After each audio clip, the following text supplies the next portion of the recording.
friends, welcome back or welcome if you're new here. My name is Stacy and I am the Chapter Conundrum. And in today's video, we're going to do my January wrap up. So we're going to talk about all the books I read in the month of January and how I felt about them. So last month, I managed to finish out 7 books, which is not as much as I wanted, but it's still pretty decent considering I had the flu. And I am, I think, sitting on day 10 right now. And I'm still not quite 100%, as I'm sure you can hear in my voice. But I'm definitely feeling a whole lot better than when I first came down with it. And half the symptoms I had are gone, like, you know, the fever, the chills, the headache, the sore body ache, the muscle, like all that stuff is done and over with, thankfully. But I definitely just have some congestion, a bit of a cough, and some fatigue still happening. So I'm hoping that that will go away very soon. But until then, I'm sorry, you'll just have to put up with my funny sounding voice. So let's go ahead and talk about the 7 books that I read in January, starting with Kill for Me, Kill for You by Steve Kavanaugh. And this was our Thrill, Chill, or Kill book club pick, so our thriller or horror pick for the month of January. And the premise of this is that we have a few ladies who are strangers that meet up through some circumstances, and they both kind of have people in their lives who have created a lot of trauma and issues for them that they would like to see gone. And so they come up with this wild, okay, if you kill for me, I'll kill for you kind of scenario. And then we kind of just watch the book unfold from there. There is also a third POV in this one, and it follows a woman whose home has been invaded, and it's just her experience kind of dealing with that. And it's definitely interesting to kind of read and find out how she also fits into the scenario that I talked about at the beginning. So I had a really good time with this, and I gave it a 4-star rating. So I'm happy to say that we've started off 2025's Thrill, Chill, or Kill books with something I enjoyed. So the main thing I really enjoyed about this book is the character emotion. I thought that the author did a really good job of injecting the emotion for the characters, which made everything feel more tense and interesting for me. I had a good time watching the story of this one unfold, but I will say that the author was very intentional in his writing style, where he is giving you information as he wants you to have it. And he doesn't really lay a lot of foreshadowing in for you to go ahead and guess at reveals. It's more of like you're in along for the ride type of story. Some of the reveals I really enjoyed, and then some of them I thought were kind of a little bit coincidental or less logical. So overall, I didn't love it, but I had a really good time reading it, and yeah, gave it 4 stars. So next up, I picked up and read a contemporary romance, Out on a Limb by Hannah Bonham Young. And this was a surprise to me. So I usually do not go for accidental pregnancy trope in my romance, but I had heard that this one came highly recommended from Steph. So if you haven't checked out her channel yet, go check her out for sure. She's a lot of fun to watch. And I will say she was bang on with this one. I gave this a 5-star rating. So some of the reasons I had a great time with this and that I absolutely loved it were that the characters in the beginning had excellent banter. It was just really funny. I had several laugh out loud moments, and I usually don't laugh out loud when I'm reading. It was funny. Jake and I were outside raking the leaves when I was listening to this, and I kept just laughing out loud, and he kept looking over at me like, what is so funny? And I had to like tell him tidbits of the book. But yeah, I was just having a great time with the character banter, and I thought the characters were well done beyond that as well. I loved that this was an Own Voices story where the author has the same disability that her main character does. And I also loved that because of that, she was able to kind of subtly inject some social commentary into the story. It absolutely did not feel heavy-handed. It didn't take over the plot or the character identities, but there was just some really great moments in the story because of that. There was definitely some commentary in there that even I could relate to, having a completely different scenario with chronic migraines, but there was things in there I appreciated that she said for sure. I really enjoyed that this kind of had more of a slow burn romance after the initial kind of premise of a hookup that they get accidentally pregnant with. And I thought that the romance was really well developed. Like, we're given compelling reasons why the characters are interested in each other, and it's not just, oh, they're cute. I really enjoyed that the author took the time to kind of like dig into these characters' backstories and make them compatible. I also really enjoyed that this just felt homey for me, and it's because it's a Canadian author who is from, you know, a few hours away from where I grew up. There's just something about reading a contemporary book by a Canadian author that just kind of like takes me home a little bit. I don't know if it's like the subtle social cues or if it's just some of the character dialogue and the slang or what it is, but it definitely has that homey vibe, and this one definitely fit that. I also thought that it was really refreshing that this book didn't have a third act conflict breakup. Pretty much like every contemporary romance I read has one, and sometimes it's done well, other times it's not, and I kept waiting for this one to happen, and I had a feeling that I thought I knew what it would be, and then it just never happened. So I definitely appreciated that it was refreshing for that reason. Now, that said, I don't feel like this is a realistic story. This is more just like an escapist kind of fun read, but I really appreciated it for that and for all the reasons I already mentioned. So this was a solid 5-star read. So next up, I picked up and read Different Seasons by Stephen King, and this is a collection of 4 novellas, the first being Rita Hayworth and the Shawshank Redemption, the second being Apt Pupil, then you also have The Body, which is the movie Stand By Me, and The Breathing Method. And I definitely had various degrees of enjoyment with each of these novellas. And I will say I didn't reread Apt Pupil because I had read it previously. I just read the other 3 novellas in this and only counted the pages on my spreadsheet for those 3. But overall, I had fun diving into this, and I gave the whole collection a 4-star rating. So I can break it down a bit. Rita Hayworth and the Shawshank Redemption, this is kind of why I was most interested in picking this up and reading it with everyone, because I had always loved the movie. And I definitely gave that novella a 5-star rating. It was just as good as the adaptation, if not better. And it was fun in my head thinking about Morgan Freeman narrating this as I read it. It's such an excellent story, and it's a popular one for a reason. Apt Pupil, like I said, I didn't reread, but if you're curious, I gave that a 3-star rating back when I did read it. The Body, I gave a 3-star rating to, and I think this one is just a bit more slower paced, and also it has like a story within a story that I didn't connect to or care about really at all. I was just mainly interested in the actual story, but it was interesting for me to read despite the pacing. I did also find myself kind of having my own like biases and thoughts surrounding, you know, some of the stuff with the train in here, because I grew up in a small town that had a lot of train trestles and that had a lot of tragedy surrounding those. So definitely that kind of colored how I read the story. I did still like it, but I didn't love it. I gave that one a 3-star rating as well.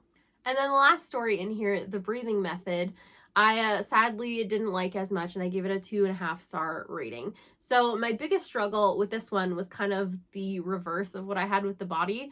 So in this one, there's again a story within a story, and the story within the story is the story of the breathing method. So that I enjoyed, but I did not care about the outside story surrounding that.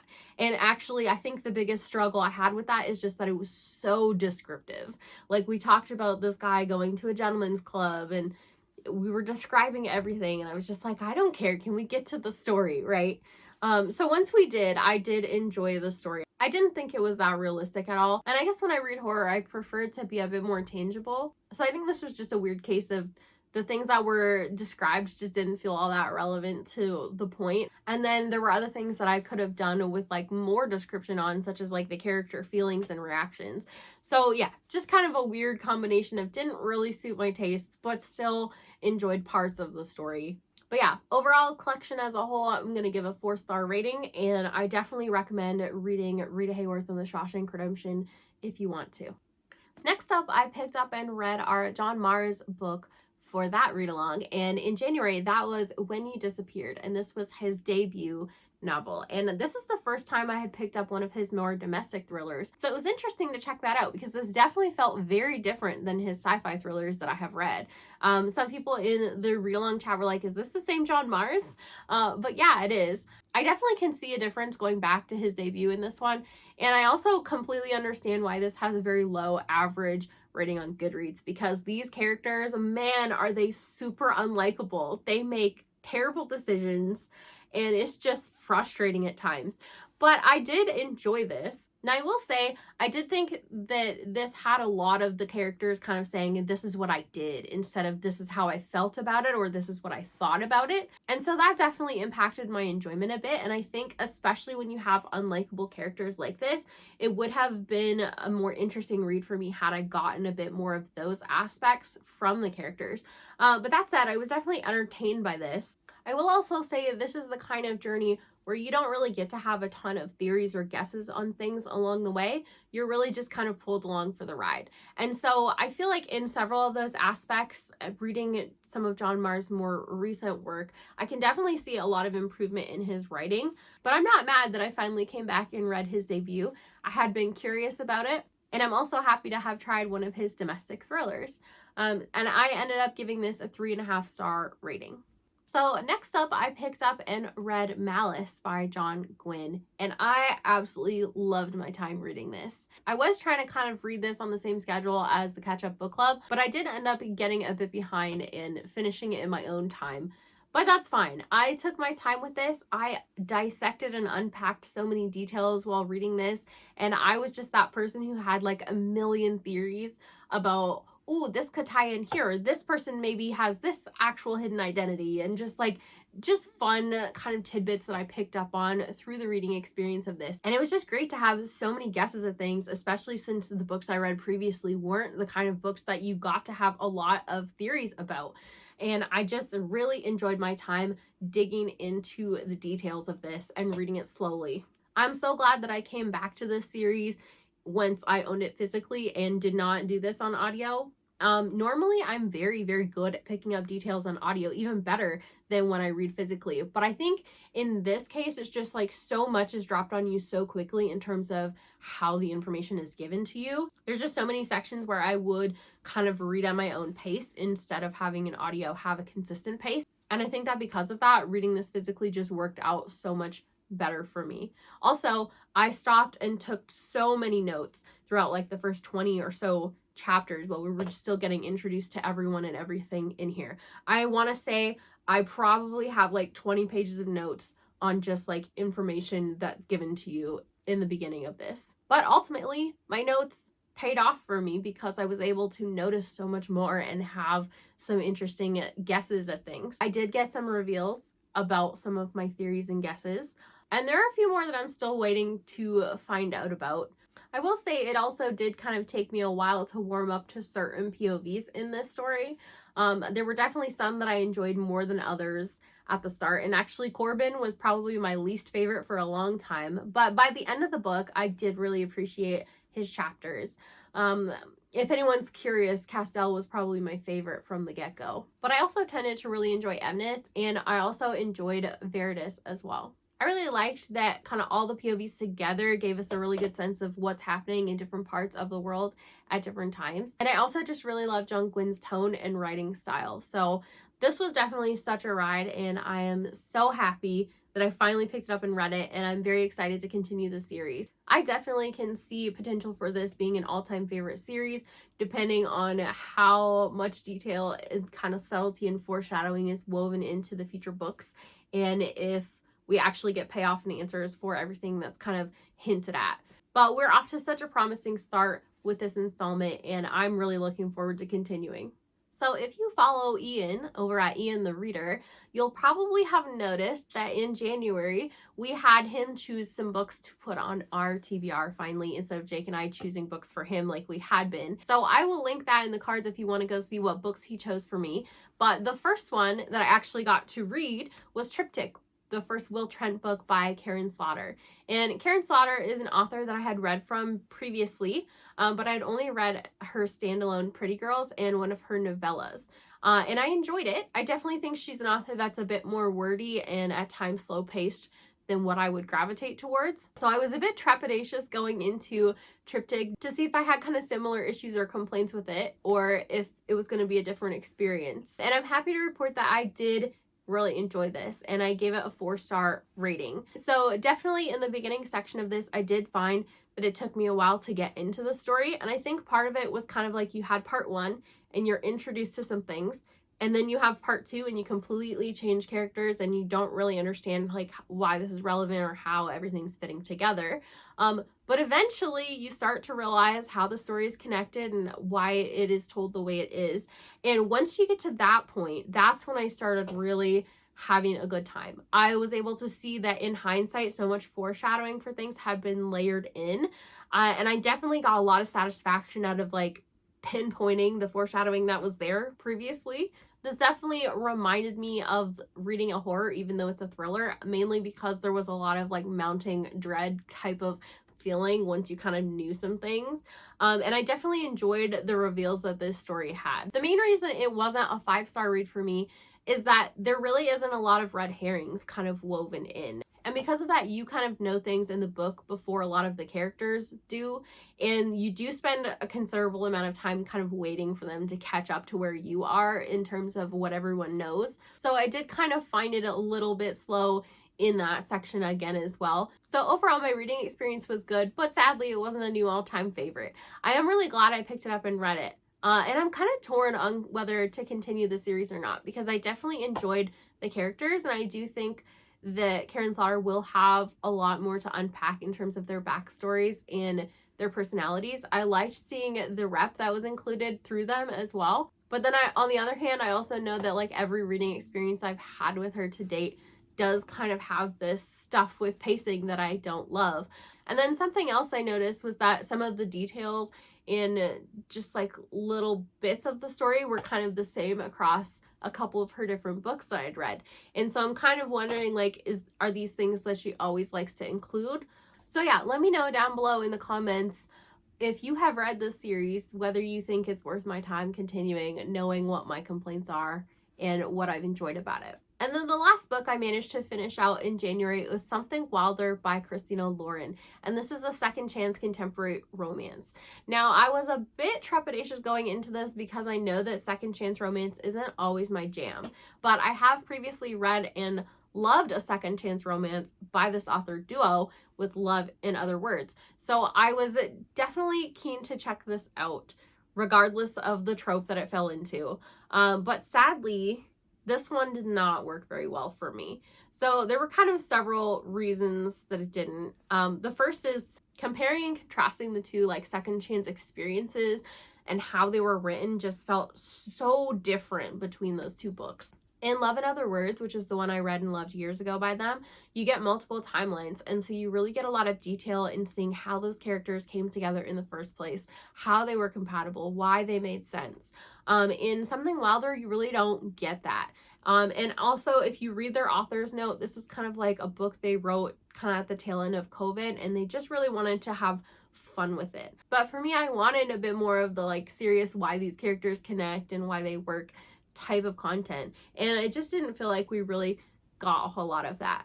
And then on top of that, the premise of this is that you have a female main character who runs horseback riding tours in the desert to go treasure hunting, and a lot of kind of how the plot of this played out made me feel like this was a bad Nancy Drew story with romance in it. Like, this reminded me of like the second half of The Secret of Shadow Ranch, like the PC game specifically. And yeah, it was just kind of a struggle, because while I can love that type of story, having that type of thing with a romance where you know how it's going to end because it's marketed as romance kind of takes a lot of the tension out of that type of scenario, because you know how it's gonna go. And so because of that, I just didn't really enjoy my reading experience of this. A lot of it kind of felt cringy because I was like, okay, well, there's not really any stakes here, but there should be in this type of story. And then to kind of like further pile it on, they made the happily ever after depend on some things that were introduced. And it's like, well, at that point, there's really no stakes. So yeah, it just didn't work for me as well as I wanted it to. And sadly, this one was a bit of a bust. So yeah, I ended up giving this a 2-star rating. And the main reason it gets a 2 instead of a 1 is because I did enjoy some of the side characters, and I do like Christina Lauren's writing style most of the time. And there were definitely moments in here that were still enjoyable, even though the story really didn't work for me. Thankfully, I did continue reading after that, and I'm in the middle of 3 other books. I am about 200 pages into The Lies of Locke Lamora. I'm about 70 pages into Goldfinch, and I am probably a third of the way into The Trial of Rooker Flynn. So I'm glad that a bust of a book plus the flu didn't completely take my reading to a halt, at least. But yeah, I'm hoping to have more books to talk about next month in my February wrap-up, and hopefully no 2 stars. Let me know down below in the comments what were your favorite reads of January. Thank you guys so much for watching. Don't forget to hit like and subscribe if you want to, and have a great day. Bye!